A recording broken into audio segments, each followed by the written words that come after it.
নমস্কার বন্ধুরা, আমি রিম্পি। আপনারা দেখছেন কুকিং মম চ্যানেল। আজকের বানিয়ে নেব তিল আর বাদাম দিয়ে নাড়ু। আমি যেভাবে আজকে তিলের নাড়ুটা বানাবো সেভাবে যদি আপনারা বানিয়ে নেন তাহলে তিলের নাড়ু নিয়ে আর কোনো অসুবিধা হবে না। আমি ভিডিওটা শুরু করছি, আপনারা দেখতে থাকুন। আশা করি আপনাদের ভালো লাগবে।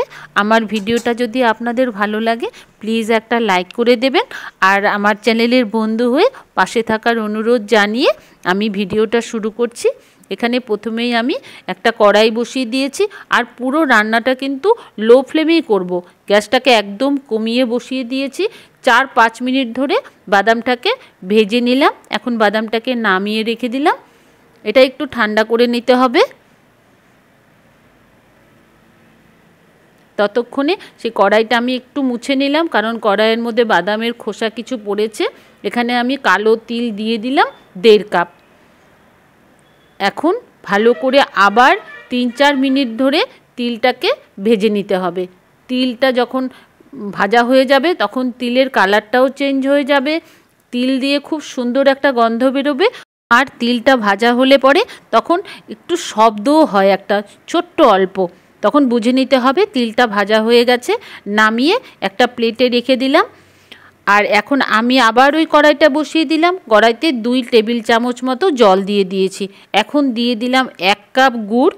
গুড়টা একটু বুঝে দেখে শুনে কিনতে হবে, কারণ গুড়টা যদি ভালো কোয়ালিটি হয় তাহলেই তিলের নাড়ুটা ভালো হবে। এখন গুড়টা হতে থাক, ততক্ষণে বাদামটা ঠান্ডা হয়ে গেছে। বাদামটা এভাবে হাত দিয়ে ঘষলেই কিন্তু বাদামের চোকলাগুলো উঠে যাবে। তারপরে বাদামটাকে আমি বেছে নিয়ে নিলাম একটা বাটির মধ্যে।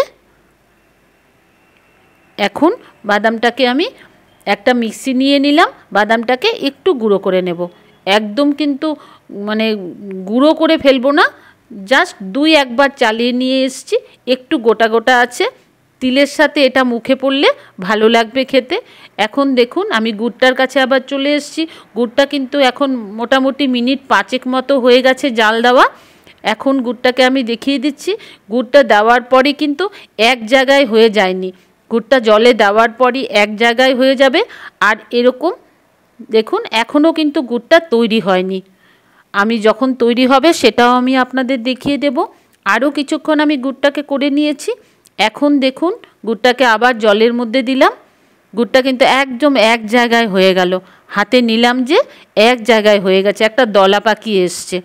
আর এরকম হাত দিয়ে যদি টানলে পরে বেশ লম্বা মতো হয়ে যাচ্ছে। আবার এক জায়গা করলে এক জায়গায় হয়ে যাচ্ছে, বেশ একটা নরম নরম আছে। এরকম যখন হয়ে যাবে তখন বুঝে নিতে হবে যে গুড়টা তিল দেওয়ার জন্য তৈরি হয়ে গেছে। কিংবা আরেকটাও বোঝার উপায় আছে, গুড়ের ওপর দেখুন একদম ফেনা ফেনা হয়ে গেছে, তখনও বুঝে নেওয়া যায় গুড়টা তৈরি হয়ে গেছে। এখন আমি তিলটাকে আগে ঢেলে দিলাম। তিলটা দিয়ে ভালো করে মিশিয়ে নিয়েই বাদামটাকেও দিয়ে দিলাম। এখন এই জায়গাতে কিন্তু একদম তাড়াতাড়ি করতে হবে। এই জায়গায় কিছুতেই দেরি করা যাবে না, কারণ গুড়টা বেশি যদি ভাজা হয়ে যায় তখন গুড় তিতে হয়ে যায়, ভালো লাগবে না খেতে। তারপরে ভালো করে মিশিয়ে নিচ্ছি।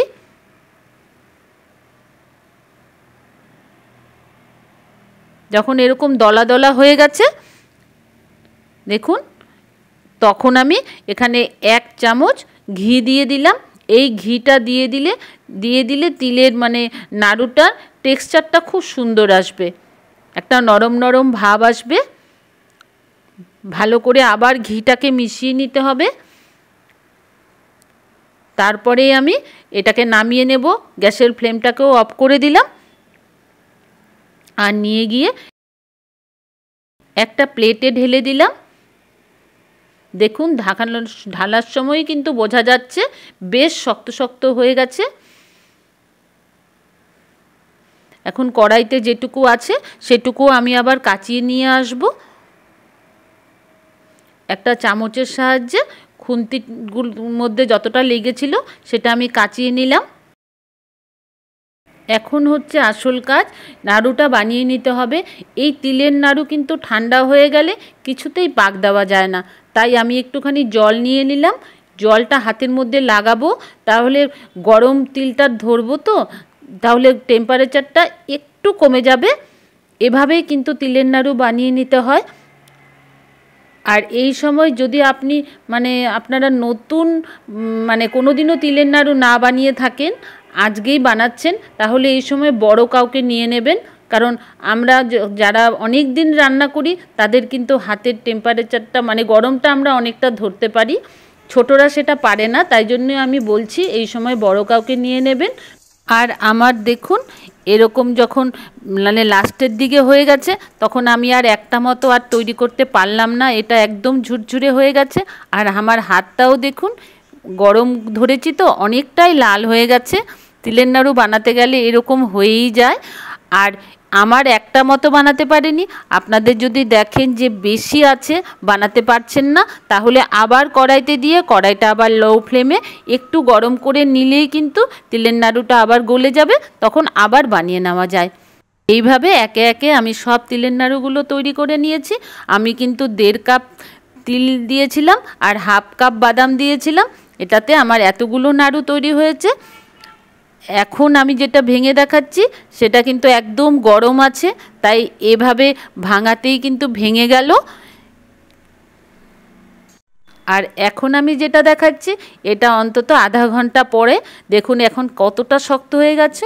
এখন কিন্তু কিছুতেই ভাঙা যাবে না, এখন দাঁত দিয়ে কামড়েই ভাঙতে হবে। ভিডিওটা ভালো লাগলে প্লিজ একটা লাইক করে দেবেন। Thank you.